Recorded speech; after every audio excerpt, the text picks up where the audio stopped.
Good morning, my name is Josh from CyclonesOZ, and I've got a detailed weather forecast update coming your way for Thursday, the 6th of November 2025. Lots to get through today's weather forecast update, including a thunderstorm outbreak possible across southeastern Queensland and parts of central New South Wales. Lots of rainfall also on the way for a couple of locations through parts of Queensland, particularly up in the north and also through parts of the central and the south, and a tropical low developing offshore from Western Australia. All the details on that plus more coming up in today's weather forecast update, but let's get stuck straight into things with the cool, calm and collected picture across much of Queensland and New South Wales that is going to turn on its head as we get out towards this weekend. Some pretty significant thunderstorm activity is on the cards, particularly in parts of New South Wales, but Queensland never the one to miss out on thunderstorm activity. We're going to see that build across parts of southeastern parts of Queensland, and that'll carry over into this weekend. So Friday is when we're expecting thunderstorm activity to begin to make a return to parts of Queensland and New South Wales, with a few weak thunderstorms possible across northern parts of New South Wales around Dubbo towards the west of Tamworth, and then as we get later on into the day you can see a few thunderstorms are possible to develop across the Queensland-New South Wales border, and then a little bit further north as we get up towards the Roma and the Charleville area. But again, nothing severe is expected, nothing crazy is expected. It will just be a couple of thunderstorms here and there. Damaging winds may be a possibility, but again, Friday is expected to be really lackluster on the thunderstorm side of things. Pushing things forward, you can see Saturdays when we're expecting proper severe thunderstorms to begin developing across Queensland, particularly through parts of south central Queensland, but mostly in towards New South Wales. Big thunderstorms are expected through parts of New South Wales, in particularly outside of the Sydney area. I'll talk about the Sydney thunderstorms in just a second. They deserve their own part of the forecast update, so I'll get to those shortly. But the proper thunderstorms for Queensland are going to come later on into the afternoon, around 2 or 3 o'clock in the afternoon, where we could be seeing a couple of severe thunderstorms through parts of central Queensland, around the Roma area, and then down towards Goondiwindi and Thallin along the Queensland-New South Wales border, and then eventually a little bit later on into the day through parts of southeastern Queensland, particularly through the Scenic Rim, but also through parts of the Granite Belt and Darling Downs, where damaging winds, potentially heavy rainfall and some large hailstones are going to all be a possibility through Saturday afternoon and evening. Severe thunderstorms are expected to be in a pretty concentrated manner, and we're not expecting anything crazy to occur on Saturday. Definitely nothing like what we saw last weekend across Queensland, but there will be a few embedded severe thunderstorms, and as they upscale throughout the later parts of the afternoon into the evening and head towards the northeast, we will see some heavier rainfall develop into some of these thunderstorm lines that become more non-severe as the day goes on. Now, in terms of what we're expecting across the Scenic Rim and southeast Queensland, forecast model consensus is now calling for some severe thunderstorms to develop between about 4 o'clock in the afternoon and 6 or 6:30 in the evening hours through parts of the Scenic Rim and the Darling Downs, particularly around the Warwick area and the Toowoomba area, before they push out towards the east and ride through parts of western Brisbane, so around the Ipswich area, up through Marburg and Gatton, and then up towards the Ivanhoe outlook, and then eventually into the Sunshine Coast as we get later on into the afternoon and the evening hours. Again, I don't really expect anything crazy to occur, nothing compared to what we saw last weekend, but there is the possibility now for some pretty substantial thunderstorms to develop, and I'll show you that with a look at our convective soundings. So this is a new feature that we've been looking at over the last couple of weeks, but if we pull this back towards when these thunderstorms are just about to get themselves going, we can notice this blue line here dips a little bit below that red line in the 500 HPA line, or 500 HPA realm, which indicates that there is going to be a dry slot in the atmosphere. Wind shear values are also really good in the upper parts of the atmosphere, not to mention the moisture values in the upper parts of the atmosphere are also looking very, very healthy. So all of this is coming together to support an environment favourable for large hailstones, and considering that this red line here in the lower levels of the atmosphere down on the bottom of this graph drops very, very steeply, that indicates we have those steep lapse rates, which again also favours large hailstones development. And this is for this area here just outside of Toowoomba and Warwick in Queensland's supercell thunderstorm alley, and you can see that that puts the severe thunderstorm risk somewhere in this orange area, which takes it very close to the Brisbane area as well, and likely through parts of the western Scenic Rim and then up through the Gatton and the Marburg area, and then into the Ivanhoe outlook. We could be seeing some severe thunderstorm development through Saturday night and into very early Sunday morning. So definitely a place to watch, that's for sure. Now at this point in time, through the Lockyer Valley and through parts of the Warwick and Toowoomba area, we may be seeing some strong thunderstorm development through Saturday, and this will definitely be a feature that I'm going to give a lot more attention to and a lot more time to over the coming couple of days. Thunderstorms later in the day will then upscale into rainy squall lines or rainy clusters of multicellular thunderstorms that will behave like squall lines. They may push into the Brisbane area, and most likely at this point in time they're going to push north of Brisbane up into the Caboolture area if they get in towards any of Brisbane suburbs, before petering out later on into the evening around the Maroochydore or the Bribie Island sort of area. The Gold Coast and the Brisbane CBD all could see a couple of showers, but I would not be banking on severe thunderstorm activity through Brisbane or the Gold Coast on Saturday, and I do expect this thunderstorm activity to be comparatively weak week, especially compared to last weekend. We're really talking about our garden variety type of thunderstorms through southeast Queensland and south central Queensland, to be frank. For this time of the year, this is nothing unusual and nothing crazy is expected to get itself going. And for Brisbane and the Gold Coast, you guys are pretty likely to miss out at this point in time. We will see thunderstorm activity go late into the night. We are expecting some thunderstorm activity to surge around the Chinchilla, Kingaroy and Eidsvold area as we get out towards midnight on Saturday. Nothing crazy expected out there, but that's going to kick off the rainfall, which is going to pour through parts of central and southeastern Queensland from a big line of showers and moderate rainfall at times, extending through this parts of the state and then slowly pushing out towards the east as time goes on. Now, this is very typical to what we see at this time of the year, and it often follows some of the stronger severe thunderstorm outbreaks. So it's interesting that it's actually following this thunderstorm outbreak, which is not expected to be that strong. But think back to Tuesday last week where we had some heavy rainfall, or Tuesday this week rather, where we had some moderate to heavy rainfall developing through parts of Queensland.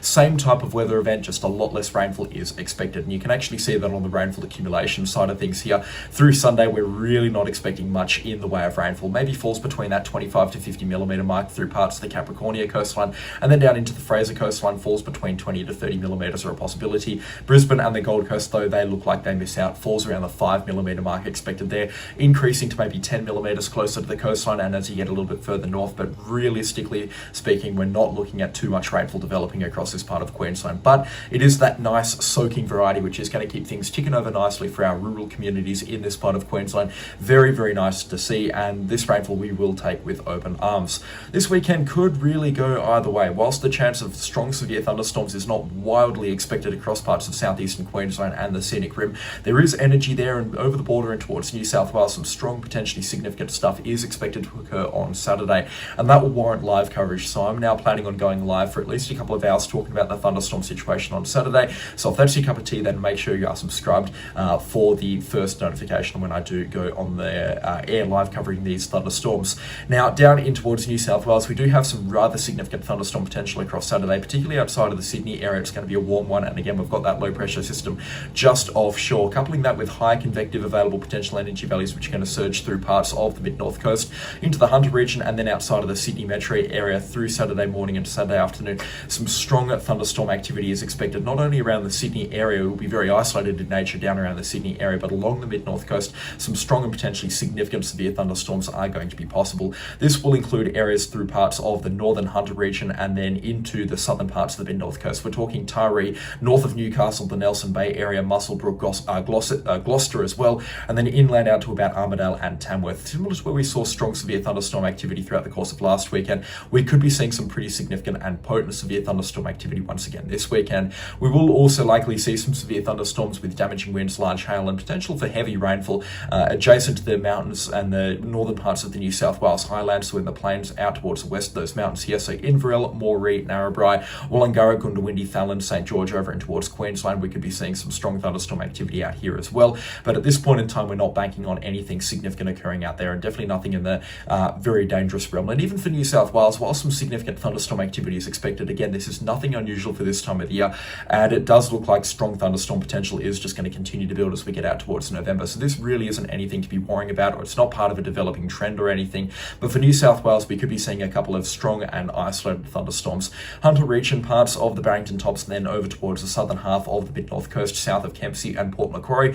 I reckon it's a good idea to continue monitoring the forecast, now beginning to make plans around the thunderstorm potential that is going to come through on Saturday afternoon and evening. We may be talking about some potentially strong, significant, and even severe stuff. So keep an eye on things, keep close tabs on things, and I'll have some more information over on the Facebook page throughout the course of today for New South Wales in regards to advice and what's going on with this situation here. But this low pressure system expected to be a pretty powerful catalyst for some of this strong, severe thunderstorm activity that's going to get itself going through parts of New South Wales. An interesting outbreak lies ahead this weekend.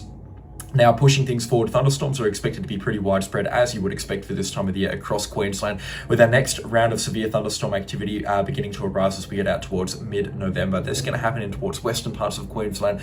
Strong and potentially severe thunderstorms are expected out there. This is then pushing towards southeastern Queensland. It has been on recent forecast runs, but it's not doing so on this forecast modelling here, where we're looking at the lightning density. There's in fact very little on the forecast modelling across southeast Queensland, but we are expecting a general uptick in terms of rainfall or storm activity activity after about the 13th of November for at least a 3-day period out towards Western Queensland, and that'll carry over for about a week-long period as we get out in towards southeastern Queensland before drier trends continue to kick in from about the 18th or the 19th of November onwards. I do expect some rather significant rainfall accumulations for a few spots in this red circle that I'm about to draw here. There will be widespread falls between the 10 to 30 millimetre mark, with some isolated and scattered rainfall accumulations getting closer to 50 millimetres, and maybe into parts of the Scenic Rim or Darling Downs area we may be seeing falls getting closer to 65 or 70 millimetres of rainfall. So again, close tabs on things will be kept. We're not talking about anything serious or anything too significant here. We've been talking about the risk of a coastal low pressure system developing somewhere along the East Australian current. If that was to develop, we would be seeing some much more significant rainfall accumulations for an isolated part of either the New South Wales or the Queensland coastline, but the chances of that happening right now are very minimal. So the key takeaways is, as we get out towards mid-November, a 4, 5 or 6 day period of relatively wet weather is expected to pipe up. Widespread falls between that 10 to 30 millimetre mark is expected, with a few scattered rainfall accumulations up to 50 millimetres, and that's going to come through from showers and thunderstorm activity. We do actually have a little bit of rainfall to talk about across northern Queensland this morning, and it is in a very isolated part of the North Queensland coastline just south of Mackay here. West Hill, Flaggy Rock and Clareview, we do have some strong thunderstorm activity or some strong rainfall activity here from a convergence zone that's kind of set itself up in this part of Queensland. We're not talking about anything too serious across the land areas, but this rainfall here, as you can see, over the last 6 hours has blown up, and it's really been stubborn. It has not moved much at all in the last 6 hours, or in the last 4 hours rather, but around the Flaggy Rock area, if this was about 30 kilometres closer to the coastline, we would be seeing some very significant rainfall accumulations. And I'm talking about this, why? Because it highlights the risk of convergent zone activity as we get out towards the peak months of wet season. This sort of weather is what drives those extreme rainfall accumulations across northern Queensland. When we see this convergent zone, which is a change in wind direction, sitting itself over one location for an extended period of time, we see rainfall developing around that convergent zone, and that can really jump those rainfall accumulations through parts of northern Queensland where these convergent zones happen all of the time. So it is important to keep close tabs on situations like this and see what is happening in our weather world, because we're going to be seeing a lot more of these convergent zones. So it's a good reminder over the next couple of months. Speaking of North Queensland, there's nothing interesting on the forecast up there, just a few showers here and there. Not much is expected in the next week. Rainfall accumulations do begin to take a bit of an increase as we get out towards the middle parts and the later parts of November. We could even be seeing some tropical moisture sink down through the Coral Sea, and that could funnel some showers and heavy rainfall ashore through parts of the Cape York Peninsula in the last couple of days of November. But at this point in time, that is not on our medium range forecast guidance, which is what we're looking at right now. Showers are going to continue for the northern parts of the Cape York Peninsula through extreme far northern Queensland, potential for some heavy rainfall as well through parts of the top end of the NT. But in terms of the Cassowary Coast and the Daintree Rainforest, just that steady flow of showers coming out of the east, and that's going to continue to provide those moderate rainfall accumulations for the coastal locations and very little rainfall as we get out towards the Atherton Tablelands and for areas further inland. So pretty typical for this time of the year. It's not normally until at least late November in La Nina years when we do start to see rainfall pipe up through either the Cassowary Coast or the Daintree Rainforest. So I would just like to say that everything is remaining on time and on schedule still at this point in time. We still do have that tropical low pressure system offshore from Western Australia. In fact, it is beginning to get itself going here just offshore from Christmas Island, which is right here. We've got some increased convection activity here, and this looks like it is going to be a bit of a trend and maybe even a potential rainmaker for parts of northwestern WA and the Northern Territory, and pretty much anywhere within the northwest of this line here, which includes Darwin and Broome, could be under potential threat from a rain-making low pressure system. The chances are pretty small at this point in time, but the general track of this low pressure system is in this direction, albeit very, very slowly over the next 10 to 14 days. Let me show you what I mean by that. Forecast modelling has been pretty consistent. I'm going to show you the best case scenario right now is this low pressure system slowly getting its act together over the next couple of days. Before around the 10th of November, we begin to see a proper low pressure system begin to develop south of Jakarta. You can really barely make it out on this kind of imagery here. We've got this extended low pressure system with those winds rotating around it in a cyclonic manner, or not at a cyclonic intensity, but in that cyclonic rotation. And then that slowly begins to pull towards the Australian coastline as a very broad area of low pressure, and that drags a lot of rainfall and a lot of moisture with it. Even though we're not expecting a tight area of low pressure to develop, at least on this forecast model guidance here, you can see a lot of rainfall is expected, and then a lot of storm activity once it gets itself over the northwest of WA and into parts of the Northern Territory. And that is just the general trend of what this low pressure system will do. And it looks like we've got maybe a week-long period of that rainfall piping up across northwestern WA after about the 12th of November, and some pretty significant rainfall accumulation accumulations are on the cards as a result as well. Have a look at this from the Eastern Weather Forecast model. We do have some very significant rainfall accumulations pushing into that 250 millimeter realm. Definitely on the aggressive side of things right now, but it is plausible, especially if we do see that very broad area of low pressure track towards the WA coastline. We will be seeing a week-long period of showers and thunderstorms, which could amount to 100 millimeters in one or two places. So it is a feature that is worth keeping an eye on now. And again, Broome and Darwin could all be on the receiving end of some relatively significant borderline half-decent rainfall accumulations, particularly for this time of the year. Now, the GFS forecast model, which has a big bias towards tropical cyclone development in the long range and also a big landfalling bias for said tropical cyclones that it does develop, is not calling for any West Australian impact in its current forecast run here, but you can see out around the 15th of November, we begin to see a tropical low in potentially a tropical cyclone take shape and then head for the West Australian coastline. The only way that a tropical cyclone impacts the West Australian coastline is if it develops north of Christmas Island on the Indonesian side of things here and tracks down in this area or in this direction here. That's the only way a tropical cyclone can impact the Australian coastline, because the 26-degree isotherm, which is the line of 26-degree waters or further towards the north of that line, is where tropical cyclone conditions are conducive and the only place that tropical cyclones can develop right now. And whilst that line is continuing to head further south as the sea temperatures get on the boil ahead of summer, tropical cyclones will struggle close to or further south of this line here, which takes anywhere towards the south of Broome, in my opinion here, completely out of the chance of seeing any kind of tropical low or tropical cyclone activity in the next couple of months until that sea temperature line really does begin to properly warm up and head further towards the south, down around the Exmouth or the Carnarvon area preferably, is for when chances begin to rise for the Pilbara coastline. Not to mention that the GFS also has a massive bias towards landfalling tropical cyclones, which means we generally take their forecast with a heavy pinch of salt if we even bother checking it at all. But I'm doing it right now in the spirit of full disclosure to give you every single possible outcome. Right now, this is a situation that is going to be watched over the coming couple of days, particularly for the Northern Territory and Western Australia rainfall situation. The most that I can expect right now is just a brief period of moderate heavy rainfall developing across the northwest of WA and then into the Northern Territory, enhanced by a couple of thunderstorms here and there, and some widespread falls between 50 to 100 millimeters and some scattered rainfall accumulations up to 250 millimeters, a possibility if this tropical low does draw anywhere near the Australian mainland. A situation worth monitoring, but definitely not a situation worth panicking over at this point in time. And if conditions do change or the situation does deteriorate for northwestern WA, I will keep you posted. If you have enjoyed this forecast update, then please do consider leaving a like. It's been a bit of a long one this morning. There's been plenty to talk about, but I hope that I've gone into adequate detail for everybody watching around Australia. And if I have, then please do consider leaving a like and subscribe to the channel if you haven't already as well. Developing typhoon threat in the Western Pacific Ocean, it's going to be a big one, and I'll have an update over on the second channel throughout the course of today as well, sometime throughout the course of today. But that is going to be all from me. A special shout out, of course, to the channel sponsors. Their names are on screen right now. I could not run this show without them. Their support is, as always, massively appreciated, but that is going to be all from me today. I'll catch you on the next storm. Goodbye.